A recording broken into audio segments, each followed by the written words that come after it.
नमस्कार। पाठशाला के वीकेंड स्पेशल में आप सभी का बहुत स्वागत। मैं हूं सुशांत सिन्हा। पाठशाला का वीकेंड स्पेशल यानी पाठशाला के वो चैप्टर जो आपने बहुत पसंद किए, या आप में से कई दर्शकों ने इसके रिवीजन के लिए कहा, या तो आपसे मिस हो गया, या आप उसे दोबारा देखना चाहते थे। तो आज ऐसे ही चैप्टर्स आपके लिए लेकर आया हूं।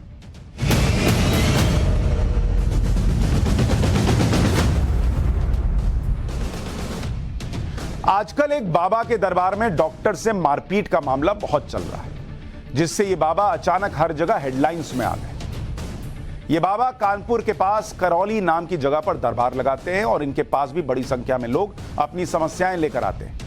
लेकिन आरोप यह है कि इनके दरबार में सवाल पूछने वाले एक व्यक्ति के साथ पहले धक्का मुक्की हुई, फिर उन्हें घसीटकर दरबार से बाहर निकाल दिया गया। दरबार से बाहर निकलने के बाद बाबा के स्टाफ ने जमकर मार पिटाई की, यह आरोप लग रहा है, और ऐसा हाल बना दिया कि नाक की हड्डी तक तोड़ दी। अब आपके मन में भी सवाल आ रहा होगा कि दरबार ऐसा क्या हुआ दरबार में कि बाबा को इतना गुस्सा आ गया, उनके स्टाफ के लोगों पर ऐसी पिटाई का आरोप क्यों लग रहा है।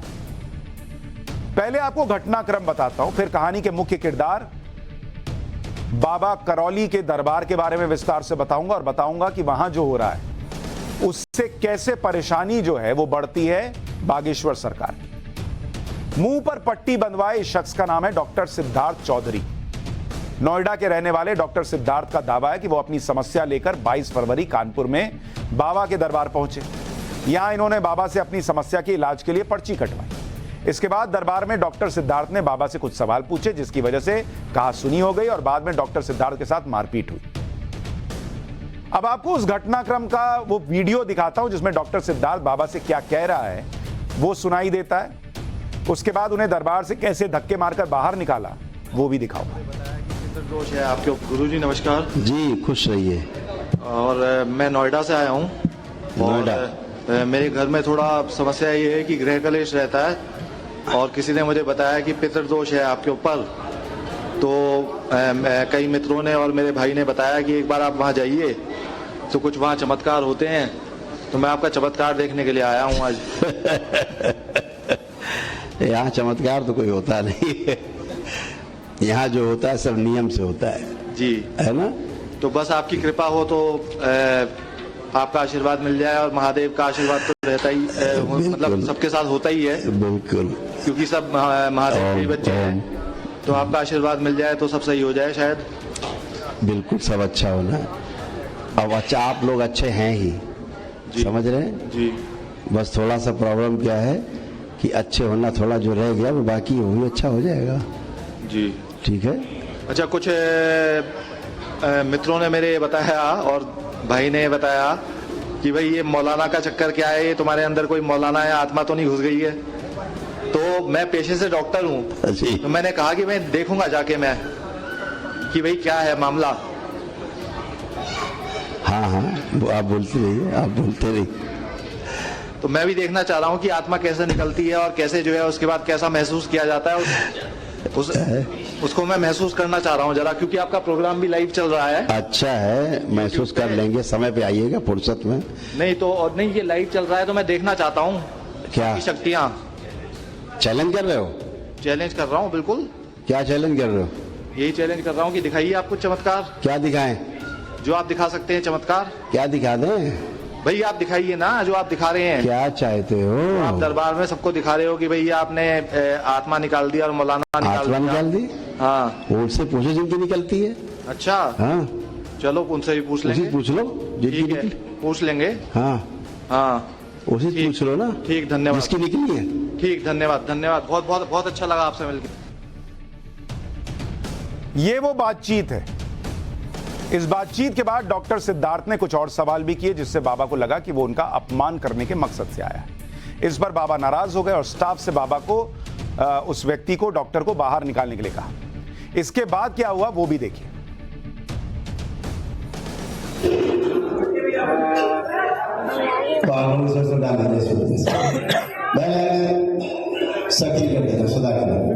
चल पकड़े, आप हो गया पाई ना, मैंने समझा के रखा अपने घाटों को। अभी तुम्हारी बजाय ठीक हो जाए 2 मिनट। पकड़े, इस पागल को निकालो, चल।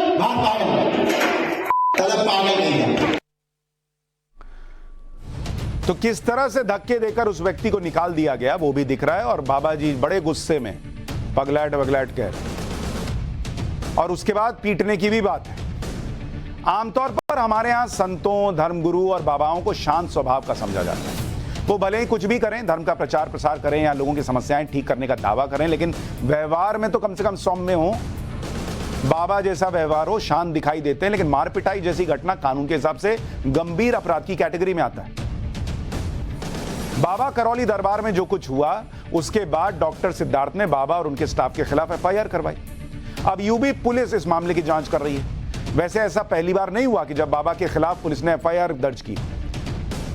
बाबा पर और कैसे कैसे एफआईआर है वो आगे बताऊंगा। उससे पहले बाबा के बारे में थोड़ी और जानकारी दे देता हूं। ये हैं कौन, दरबार में आने की फीस क्या लेते हैं और क्या क्या करते हैं, और क्यों इनकी वजह से बागेश्वर सरकार पर सवाल उठते हैं। पहले आपको यह बता दूं कि बाबा करौली दरबार का नैनीताल वाले नीम करौली बाबा से कोई संबंध नहीं है। तो करौली देखकर यह ना सोचिएगा कि ये नीम करौली बाबा से जुड़े हुए हैं। नीम करौली बाबा का आश्रम सिर्फ नैनीताल में है, उनका कोई दूसरा आश्रम नहीं है। जबकि बाबा करौली दरबार कानपुर के नजदीक करौली नाम की जगह पर है। बाबा करौली दरबार, इनका पूरा नाम है, ऐसे तो लोग करौली बाबा बोलते हैं, करौली बाबा, क्योंकि ये कानपुर के पास करौली में, लेकिन पूरा नाम इनका क्या है? इन भाई साहब का पूरा नाम जो है वो है डॉक्टर संतोष सिंह भदौरिया। ये इनका पूरा नाम है, यानी ओरिजिनल नाम। आजकल इनको करौली बाबा लोग बुलाते हैं। इनका बैकग्राउंड भी आपको बता देता हूं। पहले ये किसान थे, खेती करते थे, ठीक है, हो सकता है उसके बाद बाबा बन गए हो, नहीं, उसके बाद फिर ये आयुर्वेद के डॉक्टर बने, आयुर्वेद डॉक्टर बने, ठीक है भाई, हो सकता है डॉक्टर बनने के बाद फिर इनको लगा होगा कि बाबा बन जाते हैं, नहीं, इसके बाद ये किसान नेता बने, मतलब इनको पॉलिटिक्स का भी शौक चढ़ा तो ये किसान नेता बन गए। इसके बाद हो सकता है ये बाबा बन गए हों। इसके बाद इन्होंने तंत्र मंत्र से इलाज किया, ये शुरू किया इन्होंने, तंत्र मंत्र से इलाज। उसके बाद कानपुर के करौली में थोड़ी जमीन खरीद ली और शनि मंदिर बनवाया। ये इनका काम चल रहा है। मतलब जैसे हम और आप नौकरियां बदलते हैं, ये भी अपना काम बदलते जा रहे हैं। और फिर आश्रम बना दिया। मतलब बाबा की यात्रा में संतोष सिंह ने कई पड़ाव देखे। एक दिन में बाबा नहीं बने, कई चीजें ट्राई करने के बाद उनको लगा नाउ लेट्स बिकम बाबा। आज की स्थिति यह है कि यहां हजारों लोगों की भीड़ आती है जो अपनी अपनी समस्याएं लेकर आते हैं। लोगों की समस्याओं के हिसाब से आश्रम की बाकायदा फीस ली जाती है। 100 रुपए से लेकर 1.5 लाख रुपए की पर्ची कटती है। इसके बारे में भी बताऊंगा कि 1.5 लाख रुपए लेकर बाबा करौली दरबार किस तरह का इलाज करते हैं।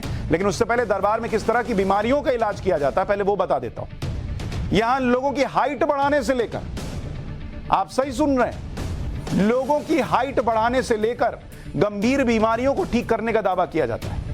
आपको दरबार का एक वीडियो दिखाता हूं जिसमें एक लड़की कह रही है कि बाबा जी मेरी हाइट कम है, कद कम है, कम, उस कद को बढ़ा दीजिए, हाइट बढ़ा दीजिए। बाबा जी क्या कह रहे हैं जरा सुनिए।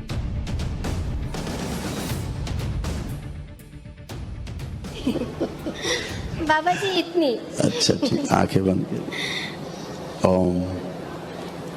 इनकी 2.5 से 3 इंच लंबाई बढ़ाने की स्मृति डाल दी जाए, इच्छा विचार साहब भर दी जाए। ओम। हाँ, कह रही तो बढ़ानी पड़ेगी। ओम बढ़ा दीजिए, 2.5 से 3 इंच लंबाई। ओम शिव सक्रिय कर दी जाए, स्मृति आगे रखी जाए, पीछे भी रहे तब भी स्मृति सक्रिय रहेगी, लंबाई बढ़ा दी जाए। बैलेंस 3 बार बोलिए, ओम नमः शिवाय, ओम नमः शिवाय, ओम नमः शिवाय, ओम नमः शिवाय। बैलेंस। आँख खोलिए। अब आप मूवमेंट करेंगे तो आपको लगेगा कि आप लंबे हो गए हैं और वही स्मृति आपकी आपको लंबा करेगी। कैसा लग रहा है? लग रहा है कि मैं लंबी हो रही हूँ। हाँ जी। तो वो स्मृति आप में आ गई है, अब यही स्मृति आपको लंबा करेगी। जी बाबा जी। एक 5-6 महीने में लंबी हो जाएंगी। जी बाबा जी। बहुत समस्या ना यहीं पर है। अब ये शिव जी का यही काम बचा है कि वो लोगों की हाइट बढ़ाएंगे। एक बाबा के बोलने पे कि हाइट बढ़ा दीजिए। कितनी हाइट बढ़ी लड़की की? 1 सेंटीमीटर भी बढ़ी क्या? ये हिंदू धर्म को लेकर जो सवाल खड़े होते हैं वो ऐसे बाबाओं की वजह से खड़े होते हैं। आप ये सब करेंगे तो लोग तो सवाल खड़ा करेंगे ही। इतना पुराना सनातन धर्म, वहां एक से एक जो है महान ऋषि हुए, यहां भाई साहब बैठ के हाइट बढ़ा रहे हैं 5-6 इंच। ओ शिव हाइट बढ़ा दो, ये काम बचा है भगवान शिव का, हाइट बढ़ाने का। ऐसे लोगों की वजह से कोई बागेश्वर सरकार हो, कोई दूसरे बाबा हो, उन लोगों को सवाल झेलने पड़ते हैं। करौली बाबा किस तरह से आंखों की एक गंभीर बीमारी ग्लूकोमा का इलाज कर रहे हैं, उसका दावा कर रहे हैं, क्योंकि इस बीमारी में मरीज की आंखों की रोशनी भी चली जाती है। लेकिन बाबा सबके सामने ग्लूकोमा की सर्जरी कर रहे हैं, पुरानी आंख निकाल कर नई आंख लगवा रहे हैं सबके सामने। जरा देखिए, बच्चे खड़ा, इधर आओ बेटा, खड़े हो, सामने खड़े होइए, आंखें बंद कर। पापा मेरा 8 बार ऑपरेशन हो चुका है। अच्छा कोई बात नहीं, आंखें बंद करो। नमः शिवाय। ओम। इस बच्चे की आंखों का परीक्षण किया जाए। इसको साफ नहीं दिखता? नहीं दिखता? साफ नहीं दिखता है। ठीक, परीक्षण किया जाए आंखों का। और ग्लूकोमा नामक जो असाध्य रोग है, जिसकी संसार में अभी तक कोई चिकित्सा नहीं है, कोई दवा नहीं, उसकी सर्जरी की जाए। आंखें बंद, सुश्रुत, इसकी सर्जरी आप करें। देखो सब लोग, ग्लूकोमा की सर्जरी हो रही है। कैसे की जा रही सर्जरी देखो सब लोग।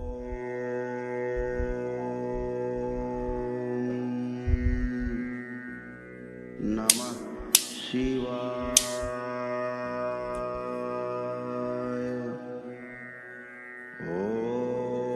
आंखों की जो नसें नर्व है वो दिमाग से जोड़ दी जाए सारी, जो नस नहीं है, नर्व नई बना दी जाए, मस्तिष्क से जोड़ दी जाए, सब गंदगी निकाल दी जाए, भरी हुई मस्तिष्क और आंखों के बीच से, आंखों से, ताकि बच्चा देख सके, रोग मुक्त हो सके ग्लूकोमा से। ओम। सर्जरी की जाए, पूरी गंदगी बाहर।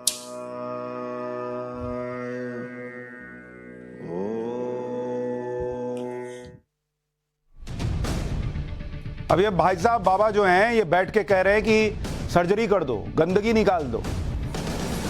इस वीडियो में बाबा करौली ने सुश्रुत का जिक्र किया कि सुश्रुत तुम करो सर्जरी। ये सुश्रुत कौन है आपको पता है? विश्व का पहला सर्जन जिन्हें माना जाता है, आयुर्वेद में उनका योगदान बहुत बड़ा है। वो वहां से ऐसे कमांड दे रहे हैं जैसे वहां से कहीं से सुश्रुत जी जो हैं वो बैठ के बच्चे का इलाज कर रहे हैं। ये क्या, ये हिंदू धर्म का ये लोग क्या कर रहे हैं? यहां बाबा अपने योगदान से मरीजों का इलाज करने का दावा कर रहे हैं। ये चल क्या रहा है? इनकी वजह से, ऐसी चीजों की वजह से जो धर्म का प्रचार प्रसार करते हैं उनको भी सवालों के कटघरे में खड़ा कर दिया जाता है। अच्छा, मेडिकल क्षेत्र से जुड़ी बीमारी की बात अब बाबा का दूसरा हुनर वीडियो में देखिए। करौली बाबा यह भी दावा करते हैं कि वो एक साथ दरबार में बैठे सभी लोगों की भूत और भविष्य में देखने की शक्ति छीन लेते हैं। यानी वो जिसे चाहें वो अपने भूतकाल यानी पास्ट का सब कुछ भुला देते हैं। बाबा का दावा है कि वो भूतकाल और भविष्य काल का द्वार बंद कर सकते हैं। एक बार जरा देखिए ये भी। आपको प्रमाण के रूप में बताएं, अभी आपको भूतकाल में देखने का द्वार बंद कर दिया गया है। जितने भी लोग यहाँ बैठे हैं सब आंख बंद करें, सभी लोग आंखें बंद कर लें जिन्होंने स्मृति चिकित्सा में भाग लिया है। आज आपको भूतकाल का कुछ भी नहीं दिखाई देगा। कुछ भी देखने का प्रयास करें जो आपको मतलब का नहीं, कुछ भी नहीं दिखाई देगा, सिर्फ अंधेरा। ट्राई कर सकते हैं, खूब ट्राई करिए, पूरी दम लगाइए, पूरी ताकत लगाइए, कुछ नहीं दिखेगा पीछे का।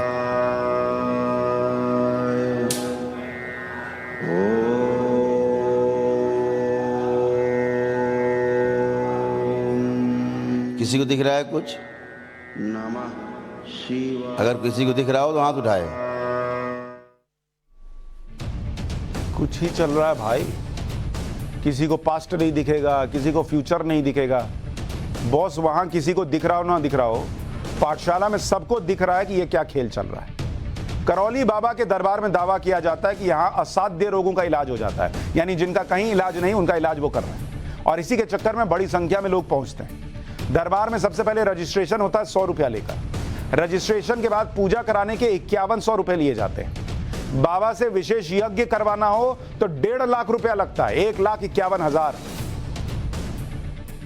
विशेष पूजा में हवन, रुद्राभिषेक, विष्णु सहस्त्र नाम यज्ञ, दरबार में आमने सामने मुलाकात, दिमाग से नेगेटिव स्मृतियों को हटाने का दावा, यह सब चलता है। अब ये लोग ये पैसा लेके काम करते हैं। इसके चक्कर में जो व्यक्ति कोई पैसा नहीं ले रहा, जो सनातन की बात कर रहा है बागेश्वर सरकार, वो भी सवालों के घेरे में आ जाते हैं। लोगों को लगता है वो भी पैसा लेते होंगे। यहां तो पैसे लेके हो रहा है। हवन के लिए 1.5 लाख की महंगी फीस लेने पर बाबा करौली का तर्क है कि जब महंगे अस्पतालों में महंगी फीस दे सकते हैं तो बाबा के दरबार में मोटी फीस क्यों नहीं दी जा सकती? अरे क्यों देंगे बॉस, क्यों देंगे? आप संत हो ना, आप तो कह रहे हो कि भाई आप ईश्वर के से कनेक्टेड हो, तो पैसे का क्या करना है? करौली बाबा का यह दावा है कि वो ईश्वरीय चिकित्सा के जरिए लोगों का इलाज करते हैं। वो ये भी दावा करते हैं कि आश्रम में जादू टोना नहीं करते, बल्कि वैदिक विधि से इलाज करते हैं। ये कौन सी वैदिक विधि है बॉस कि सुश्रुत तुम आंखों का इलाज कर दो, शिव जी आप हाइट बढ़ा दो? ये कौन सी वैदिक विधि है? ये सनातन को, हिंदू धर्म को आप अपमानित कर रहे हो। जो लोग बाबा के दरबार में नहीं पहुंच पाते उनके लिए बाबा करौली ने पूजा सामग्री कुरियर से भेजने की भी सुविधा रख रही है। मतलब पूरा बिजनेस मॉडल है, कुरियर से सामान जा रहा है। अपनी वेबसाइट पर बाबा ने अलग अलग पूजा सामग्री की पूरी लिस्ट डाल रखी है। 100 रुपया से लेकर 3,500 रुपए तक की पूजा सामग्री है। वहां वो बागेश्वर सरकार कहते हैं हनुमान चालीसा का पाठ कर लो, हनुमान जी कष्ट दूर करेंगे। उससे भी लोगों को दिक्कत है। यहां भाई साहब जो है पूजा सामग्री बेच रहे हैं, पूरा बिजनेस मॉडल बना दिया और इससे होने वाली कमाई के बदले में इनकम टैक्स भी देने का दावा करते हैं कि भाई मैं तो इनकम टैक्स दे रहा हूं। इलाज करने के तरीकों पर बाबा का अपना तर्क है। आज टाइम्स नाउ नवभारत ने भी उनसे सवाल किए थे, एक बार सुनिए वो क्या जवाब देके गए। जिसको एलोपैथी में जाना है एलोपैथी में जाता है, जो होम्योपैथी जाता है होम्योपैथी में जाता है, कोई आयुर्वेद जाता है, कोई प्राकृतिक चिकित्सा में जाता है। तो इसमें क्या आपत्ति है? कोई वैदिक धर्म अपना रहा है, इसमें आपत्ति क्या है? मेरे ये नहीं समझ में आ रहा क्या आपत्ति भाई? अगर कोई वैदिक चिकित्सा से ठीक हो रहा है, अभी तो 1,51,000, अभी हम 10 लाख रुपए लेंगे एक दिन के हवन का। आप रोकेंगे हमको? कौन रोकेगा हमको? रोक ले आके जिसकी हैसियत गरीब आदमी के लिए बगैर हवन के भी चिकित्सा है। मैं शनिवार उनके लिए हवन करता हूं, आते हैं वो लोग। रौला देख रहे हैं कि अभी तो 1.5 लाख लेता हूं, 10 लाख लूंगा, देखता हूं कौन रोकता है। अब यह भी समझिए कि डॉक्टर संतोष सिंह भदौरिया जो आजकल करौली बाबा बने हुए हैं, किस तरह बाबा करौली बन गए और कैसे उन्होंने अपना दरबार लगाना शुरू किया। जैसा मैंने आपको बताया कि बाबा करौली का नाम डॉक्टर संतोष सिंह भदौरिया है। 1993 में संतोष सिंह भदौरिया ने राधा रमन मिश्रा से दीक्षा ली। कानपुर के रहने वाले राधा रमन मिश्रा तंत्र मंत्र जानते थे। संतोष सिंह भदौरिया का दावा है कि 1997 में राधा रमन उनके सपने में आए। राधा रमन ने सपने में ही संतोष सिंह को तंत्र मंत्र की शिक्षा दी। 2001 में संतोष सिंह भदौरिया ने लवकुश आश्रम शुरू किया। लवकुश आश्रम में संतोष सिंह भदौरिया लोगों का इलाज करते हैं। भदौरिया का दावा है कि 28 नवंबर 2016 को इन्हें ईश्वरीय शक्तियां प्राप्त हो गई। आश्रम में कामाख्या देवी और राधा रमन मिश्रा का मंदिर है। आश्रम का मैनेजमेंट संतोष सिंह भदौरिया के बेटे लव और कुश देखते हैं। डॉक्टर संतोष सिंह भदौरिया का लोग करौली बाबा के नाम से जानते हैं। लवकुश आश्रम कानपुर के करौली में 14 एकड़ में फैला है। आश्रम की सुरक्षा के लिए 24 घंटे 7 से 8 गनर तैनात रहते हैं। इतनी ही ईश्वरीय शक्तियां हैं तो लोगों से पैसा क्या ले रहे हैं बॉस? फिर ईश्वर से पैसा लीजिए ना, या अपने कुछ चमत्कार कीजिए। इतना भगवान शिव जी को कह रहे हैं हाइट बढ़ाइए, सुश्रुत को कह रहे हैं इलाज कीजिए, तो लक्ष्मी जी को भी बोलिए कि मेरे अकाउंट में डाल दीजिए पैसा। लोगों से काहे ले रहे हैं? भारत को जुगाड़ का देश कहते हैं और आपको भी बहुत सारे जुगाड़ के काम देखने को मिलते हो। आज आपको देसी जुगाड़ से बनी वो कारें दिखाने जा रहा हूं जिन्हें देखकर आप हैरान रह जाएंगे।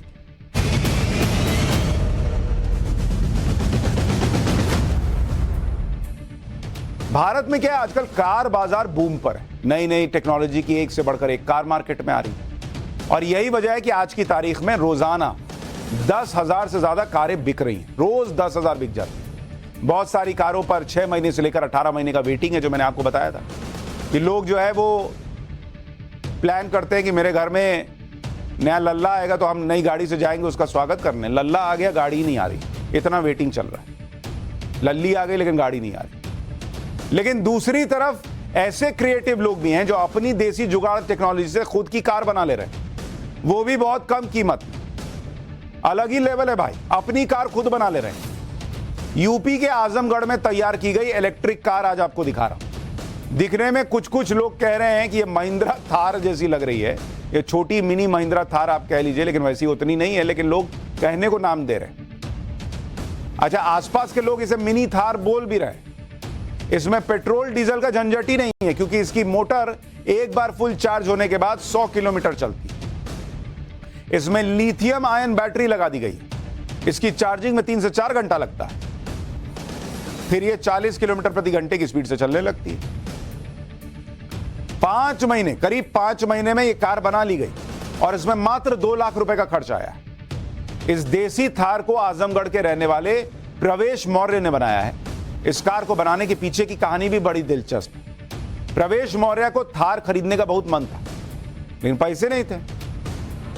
थार करीब 16-17 लाख रुपए की आती है। पैसे की कमी और गाड़ी खरीदने की इच्छा से अपनी ही गाड़ी बनाने की प्रेरणा मिल गई। देसी जुगाड़ तकनीक से यह कार बना डाली गई।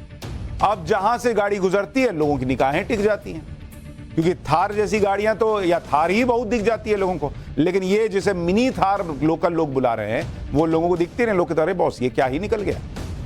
इस कार में 4 लोग बैठ सकते हैं। प्रवेश का कहना है कि अगर कोई ये कार चाहता है तो वो ऑर्डर देकर बनवा भी सकता है। तो पहले भाई ने अपने लिए बनाया, अब भाई की दिमाग की बत्ती जली तो कह रहे हो कि मैं औरों के लिए भी बना दूंगा, आप ऑर्डर तो दीजिए।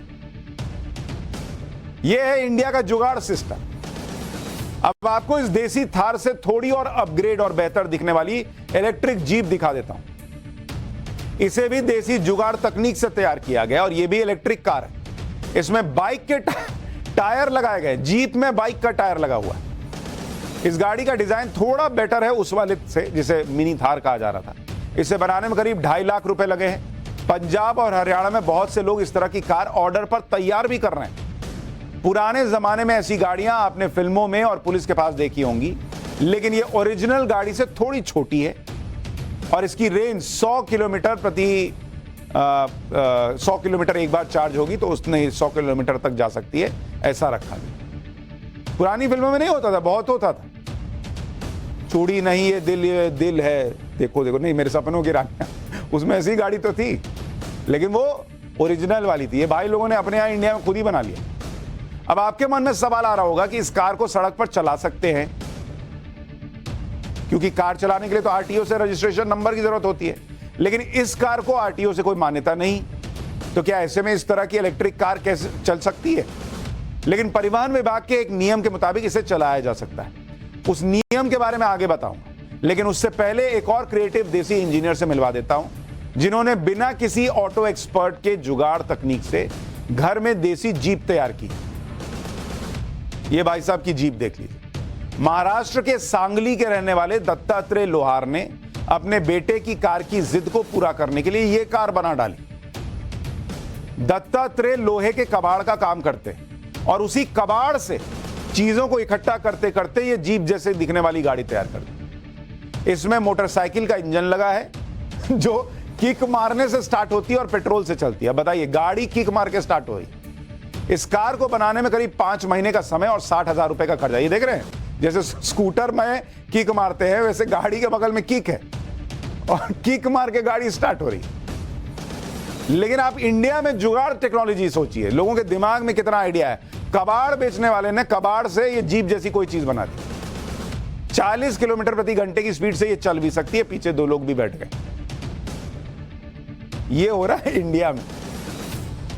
दत्तात्रेय लोहार ने जो गाड़ी बनाई है उसे भारत की सड़कों पर नहीं चलाया जा सकता, क्योंकि रोड ट्रांसपोर्ट विभाग इस गाड़ी को मान्यता नहीं देता, क्योंकि भारत में पेट्रोल और डीजल की देसी तकनीक से बनाई जाने वाली गाड़ियों का मोटर व्हीकल एक्ट में रजिस्ट्रेशन नहीं होता है।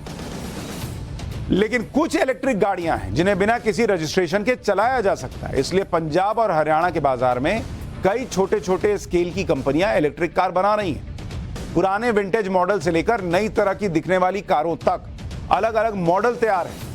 ये गाड़ी जहां से गुजरती हैं, लोगों की नजर इस पर टिक जाती है, क्योंकि इनका अपना टशन है। लोगों ने ऐसी गाड़ियां ही नहीं देखी। अब ये विंटेज गाड़ी के लुक में, विंटेज गाड़ी मतलब जो अंग्रेजों के जमाने में होती थी, वैसी गाड़ियां बड़ी महंगी, उनकी अपनी एक प्रदर्शनी लगती थी। तो इसमें बाइक के टायर लगे, आप देखिए कैसे टायर लगे, और इसको विंटेज लुक दे दिया, और ये बैटरी से चल रही है। तो इंडिया में अलग ही लेवल पे लोग सोच रहे हैं।